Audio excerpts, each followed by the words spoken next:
ચાલો આજે આપણે આ વિષયની એકદમ ઊંડાણપૂર્વક ચર્ચા કરીએ.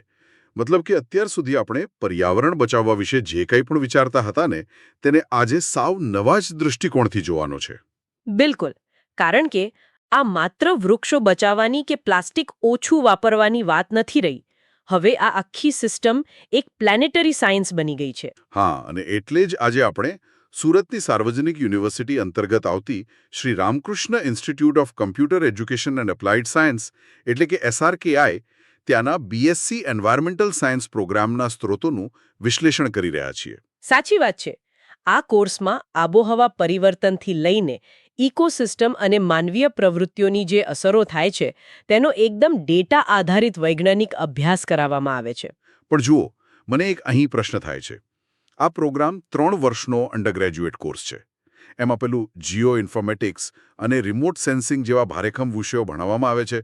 એટલે આ સાંભળવામાં તો બહુ જ જટિલ લાગે છે. હા, શબ્દો થોડા ટેકનિકલ ચોક્કસ છે, પણ એટલે હું એમ વિચારતો હતો કે સામાન્ય ભાષામાં સમજીએ તો જેમ ડૉક્ટર દર્દીના માત્ર બહારના લક્ષણો જોઈને દવા આપવાને બદલે અંદરની બીમારી પકડવા સીધું MRI સ્કેન કરાવે છે, શું આ ટેકનોલોજી આખી પૃથ્વીનું MRI સ્કેન કરવા જેવી છે?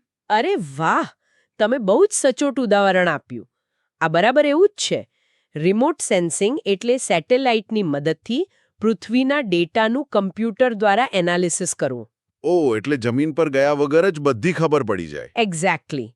દાખલા તરીકે, જંગલમાં ક્યાં આગ લાગવાની શક્યતા છે અથવા કયા વિસ્તારમાં ભૂગર્ભ જળ ઝડપથી ઘટી રહ્યું છે તે સેટેલાઇટ ઇમેજથી અગાઉથી જાણી શકાય છે. આ તો ખરેખર અદ્ભુત કહેવાય. એટલે આપત્તિ આવે તે પહેલા જ આપણે તેને રોકી શકીએ.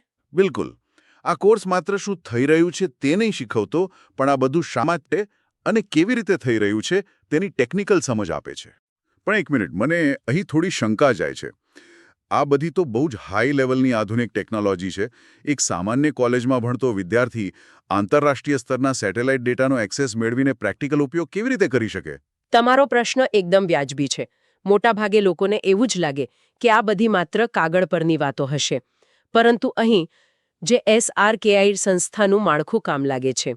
આ સંસ્થા છેલ્લા 20 વર્ષથી આ ક્ષેત્રમાં બેસ્ટ પરફોર્મિંગ કોલેજ છે.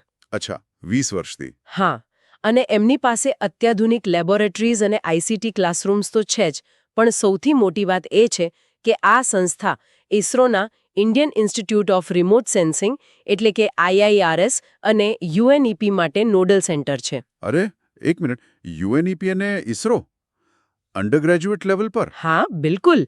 આનો સીધો અર્થ એ થાય કે વિદ્યાર્થીઓ ઇસરોના રિયલ ટાઈમ સેટેલાઇટ ડેટા પર સીધી તાલીમ મેળવે છે.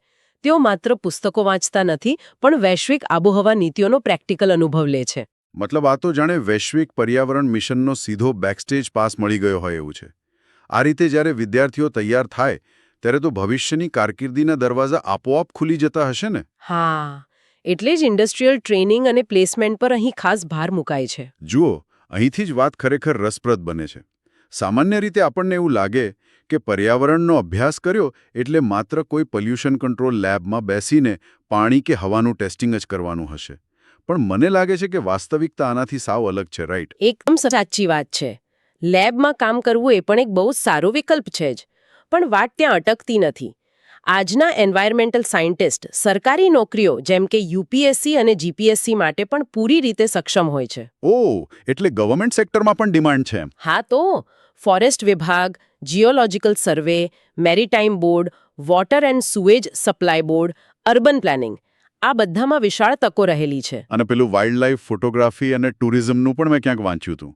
હા, botanical gardens, zoological parks, wild life documentation અને ઇકો ટુરિઝમ જેવા ક્રિએટિવ ક્ષેત્રોમાં પણ તમે કરિયર બનાવી શકો છો.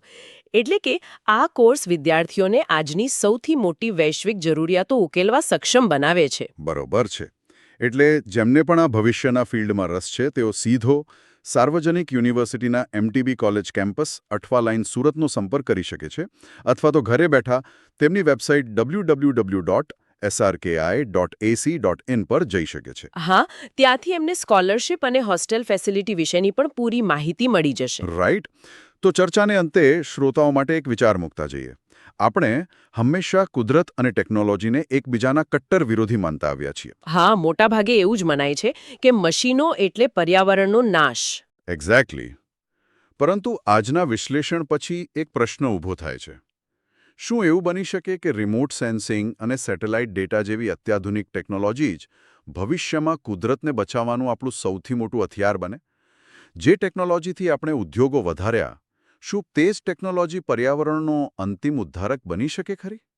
આ ચોક્કસ વિચારવા જેવી વાત છે.